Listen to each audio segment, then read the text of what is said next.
రాష్ట్ర ప్రభుత్వం ఎందుకు చెప్తుంది? ప్రపంచానికి అందరికీ తెలుసు. రిజర్వ్ బ్యాంక్ కూడా చెప్తుంది.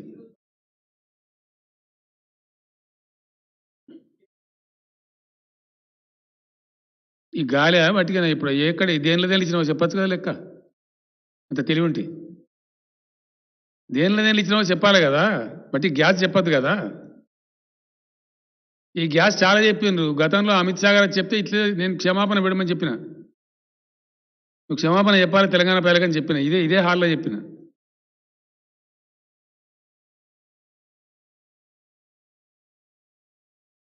ये अटैकिंग नहीं है भाई, डिमांड है।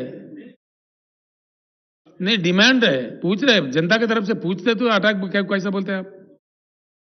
अटैक नहीं है भैया।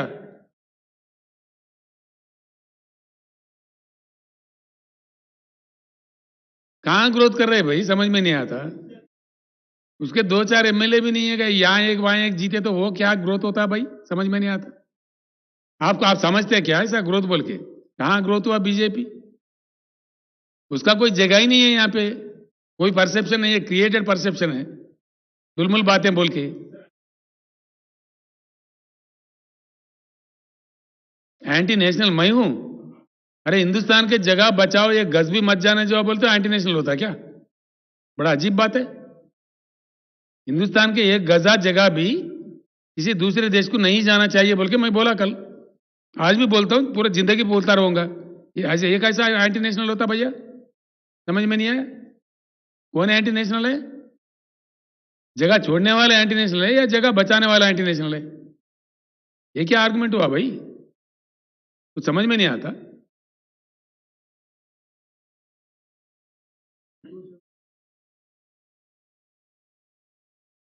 ప్రపంచంలో చాలా మార్పులు చాలా వేగంగా వస్తుంటాయి. ఈ మధ్య ఒక ప్రతిపాదన వస్తే నేనే చెప్పిన. ఫాస్ట్‌గా రాకెట్ వేగంతో దూసుకొని వస్తున్నటువంటి ఒక రంగం ఎలక్ట్రికల్ మోటార్స్ ఇప్పుడు వచ్చేసినాయి. హైదరాబాద్‌లో ఎంజీ ఎలక్ట్రిక్ కార్ అని ఒకటి ఉంటుంది. ఈ మధ్య నేను కూడా కొనుక్కున్నా ఒకటి. ఎంజీ అనే కంపెనీ, చైనీస్ కంపెనీ ఉన్నట్టుంది బహుశా. వాళ్ళు ఎలక్ట్రిక్ కార్ కోసం ఇప్పుడు 4 నెలల క్యూ ఉన్నదండి. 4 మంత్స్ వెయిటింగ్. ఈ స్కూటీలు అంటారు కదా, అమ్మాయిలు నడుపుతుంటారు ఎక్కువ. దాదాపు వేల కొద్ది స్కూటీలు అమ్ముడుపోతా ఉన్నాయి. దానికి కూడా 3-4 నెలలు వెయిటింగ్ ఉంది. నాకున్న పరిజ్ఞానం మేరకు కొద్ది సంవత్సరాలలో ఇవన్నీ మాయమైపోతాయి. మీ పెట్రోల్ బంకులను పోయి ఎలక్ట్రిక్ ఛార్జింగ్ బంకులు వస్తాయి. త్వరలోనే మనం చూడబోతాం. హైయెస్ట్ సేల్స్ ఉన్నది మన హైదరాబాద్లోనే ఎలక్ట్రిక్ కార్స్ కూడా. నేను కారు కొన్నప్పుడు వచ్చి వాళ్ళు నాతో ఫోటో దిగిపోయినారు. దాదాపు 150-200 కార్లు అమ్మిండ్రు ఇప్పుడు మన దగ్గర. చాలా హెవీ డిమాండ్ ఉంది. ప్రపంచంలో ఇక్కడ జరిగేది ఏంటంటే, పరిశోధనలు వస్తున్న కొద్దికి, శాస్త్రజ్ఞులు కనిపెడుతున్న కొద్దికి కొత్త కొత్త పరిణామాలు వస్తూ ఉంటాయి. తెలివిగల దేశ ప్రభుత్వాలు అంటే వాళ్ళు ఏం చేస్తారంటే వాటిని వెంటనే వాటికి అనుగుణంగా మార్పులు చేసుకుంటూ, ప్రజలను ప్రోత్సహించుకుంటూ, ప్రజలకు చెప్పుకుంటూ, తెలియజెప్పుకుంటూ, విజ్ఞానం ఇంపార్ట్ చేస్తూ ముందుకు తీసుకొని పోతారు. అది పాజిటివ్ దృక్పథం. అట్లా జరుగుతలేదు మన దేశంలో అనేది ఇప్పుడు బాధ. పంచాయతీ అంతా అదే. పైడప్ ధర్నాలో టీఆర్ఎస్ పార్టీకి మేము నిర్ణయం తీసుకున్నాము. ఇంకెవరైనా కలిసి వస్తే వెల్కమ్. రైతులతోని శుక్రవారం నాడు అన్ని నియోజకవర్గ కేంద్రాలలో వేలాది మంది రైతులతోని తెలంగాణ పండించిన వరి ధాన్యాన్ని కేంద్రం కొనుగోలు చెయ్యాలి అని డిమాండ్ చేస్తూ ధర్నాలు జరుగుతాయి.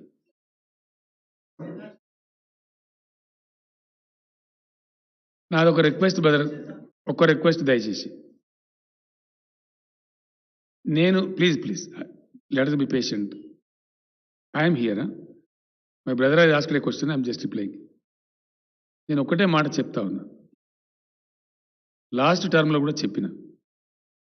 కేసీఆర్ ఎప్పుడు తప్పులు చెప్పడు 1, చెప్పదలుచుకున్న దాన్ని దాచుకోడు 2. ఆ అవసరం నాకు లేదు. నేను క్లియర్గా చెప్తా ఉన్నా, ఈ దేశంలో విద్యుత్ ఉత్పత్తి సామర్థ్యం అంటే ఇన్స్టాల్డ్ పవర్ కెపాసిటీ 4 లక్షల మెగావాట్ల పైచిలుకు ఉన్నది. అందులో సగాన్ని కూడా ఈ దేశం వాడతలేదు. 60% దేశంలో చీకట్లు అలుముకొని ఉన్నాయి. Because bad power policy of the country. 1, ఇది చాలా దురదృష్టకరం. 2, దేశానికి ప్రకృతి కావచ్చు, భగవంతుడు కావచ్చు ప్రసాదించిన వరం 65,000 పైచిలకు టీఎంసీల నీళ్లు. ఇప్పటి వరకు 35,000 పైచిలకు ట్యాప్ కాలే ఆ రిసోర్స్. దేశంలో నీటి యుద్ధాలు జరుగుతున్నాయి. 75 సంవత్సరాల స్వతంత్ర భారతదేశంలో అన్ని కేంద్ర ప్రభుత్వాలు, కాంగ్రెసు, అంతకు మధ్యలో వచ్చినటువంటి జనతా, తర్వాత వచ్చిన ఎన్డీఏ, ఇప్పుడున్న బీజేపీ, అన్ని ప్రభుత్వాలు ప్రేక్షక పాత్ర పోషిస్తున్నాయి, పరిష్కారం చేయడం లేదు. మనకు ఉన్నదే ఈ దేశంలో 40 కోట్ల ఎకరాలు వ్యవసాయ భూమి. 40 కోట్ల ఎకరాలకు మొత్తం ఇచ్చినా ఇంకా 30 కోట్ల ఎకరాలు, ఇంకా 25,000 టీఎంసీలు మనకు మిగిలి ఉంటాయి. 10,000 టీఎంసీలు దేశ మంచినీటి కోసం వాడుకున్నా ఇంకో 15,000 టీఎంసీలు మిగిలి ఉంటాయి. అంత బంగారు దేశం మనది. భగవంతుడు, ప్రకృతి అంత గొప్ప వరం ఇచ్చారు మనకు. దాన్ని వాడే శక్తి సామర్థ్యాలు గతంలో పనిచేసిన కేంద్ర ప్రభుత్వాలకు లేవు. ప్రస్తుత కేంద్రం కూడా అదే పద్ధతిలో పోతున్నది తప్ప చర్యలు తీసుకుంటలేదు. నేను స్పష్టంగా చెప్పిన ఈ దేశ పరిస్థితి మారవలసిన అవసరం ఉంది. ఈ దేశంలో ఆలోచన సరళి మారవలసిన అవసరం ఉంది. ఇది నేను బలంగా నమ్ముతున్న సిద్ధాంతం. ఇప్పటిదాకా చేసిన ప్రభుత్వాలు సరిగా చెయ్యలేదు. ఇంకొక మాట కూడా చెప్తా ఉన్నా, మీకు ఓపిక ఉంటే. మన పొరుగున ఉన్న చైనా 1980 వరకు కూడా జీడిపిలో మనకంటే తక్కువ. చైనాలో వ్యవసాయ భూమి మనకంటే తక్కువ. ఏరియబుల్ ల్యాండ్ అంటారు, కల్టివేబుల్ ల్యాండ్ లేదా ఏరియబుల్ ల్యాండ్ అంటారు. మన దేశంలో ఉన్న దానికంటే వాళ్ళకి తక్కువ ఉన్నది. ఇలా చైనా ఎక్కడికి పోయింది, మనం ఎక్కడున్నాము, ఏ పరిస్థితిలో ఉన్నాము, వాస్తవం ఏంది? హిమాలయ పర్వతాలకు వాళ్ళు అవతల వైపు ఉన్నారు, మనం యువతల వైపు ఉన్నాము. ఆ దేశంలో వాళ్ళు అన్నం తింటారు, మనం కూడా అన్నమే తింటాము. అని మన కర్మ ఇట్లా వచ్చింది. Bad economic policy, bad taxation policy, bad business policy. Yes, మన దేశంలో అద్భుతమైన పర్యాటక ప్రాంతాలు ఉన్నాయి. మనకు వచ్చే పర్యాటకులు ఎంత?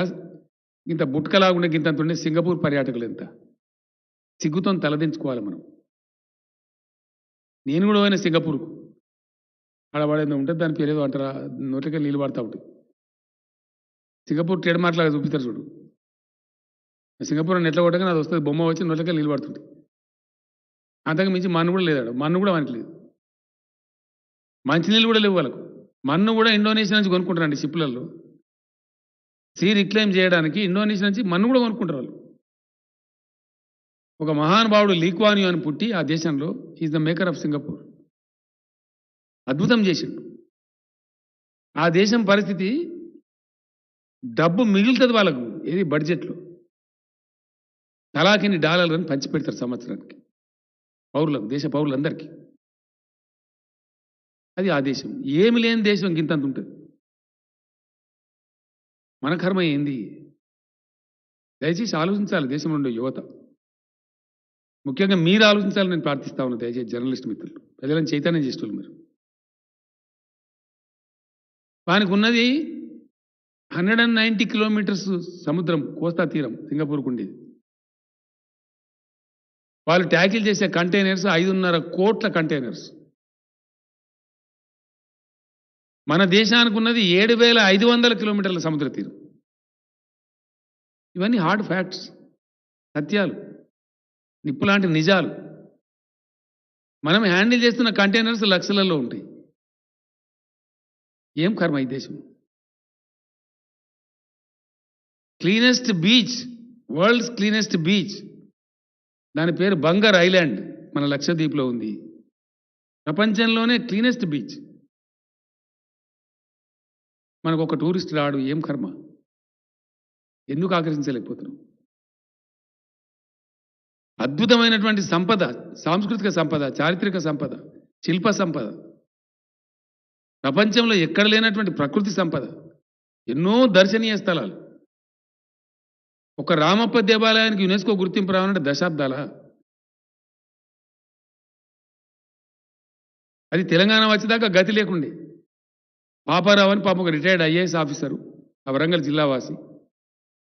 నాతో కూడా 10 సార్లు లెటర్లు రాయించి దాని ఎంబడబడి అంతర్జాతీయ స్థాయి దాకా పోయి పడరాని పాటలు పాడితే మొన్న దానికి యునెస్కో గుర్తింపచ్చు. అది కూడా మేము చేసినామంటారు కేంద్రం. సిగ్గుపడాలి.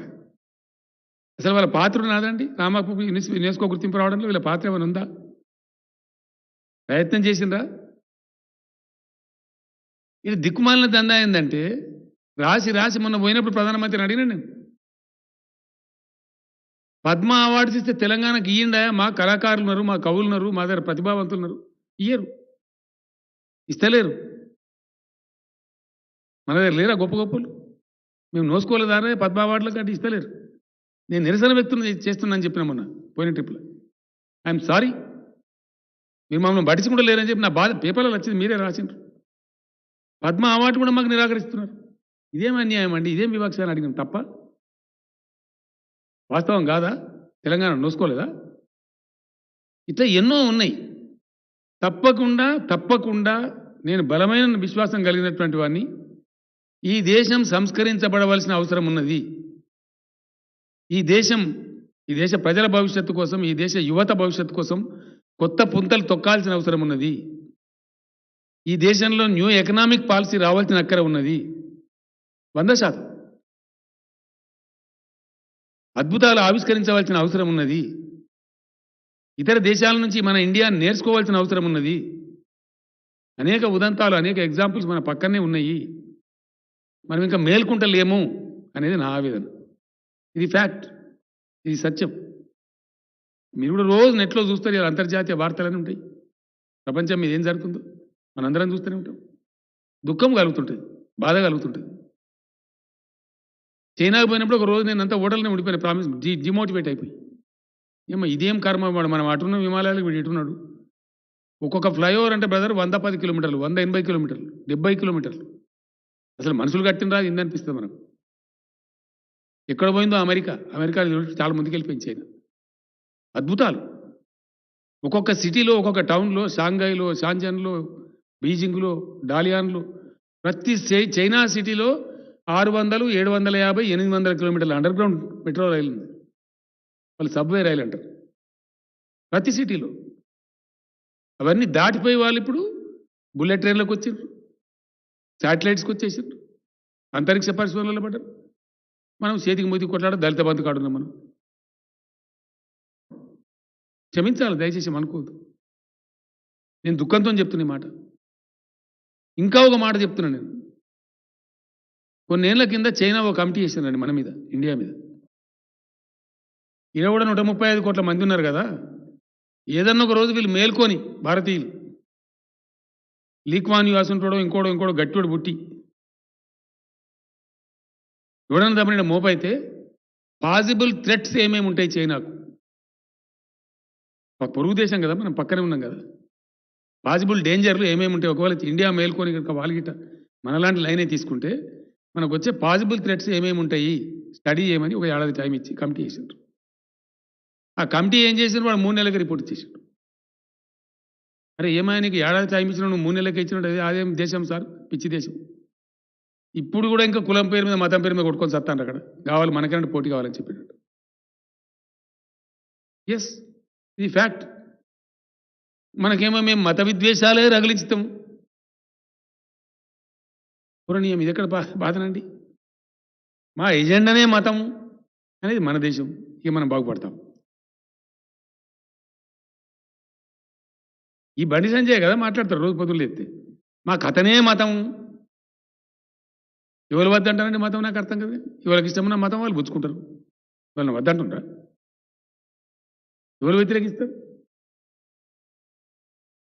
మేము గుళ్ళు కడతలేమా, గోపురాలు కడతలేమా, గుళ్ళకు పోతలేమా, గుళ్ళు గీసుకుంటలేమా, సత్యనారాయణ కథలు చెప్పుకుంటలేమా, తిరుపతికి పోమా, తీరంగా పోమా, యాడికి పోం?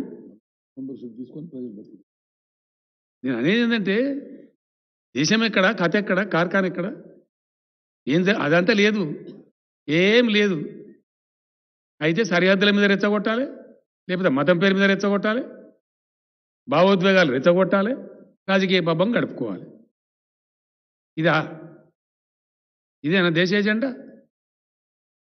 వెరసి ఫలితం ఏందండి? పొరుగున ఉన్న నేపాల్ కంటే బంగ్లాదేశ్ కంటే పాకిస్తాన్ కంటే మన జీడిపి తక్కువ ఉంటుంది.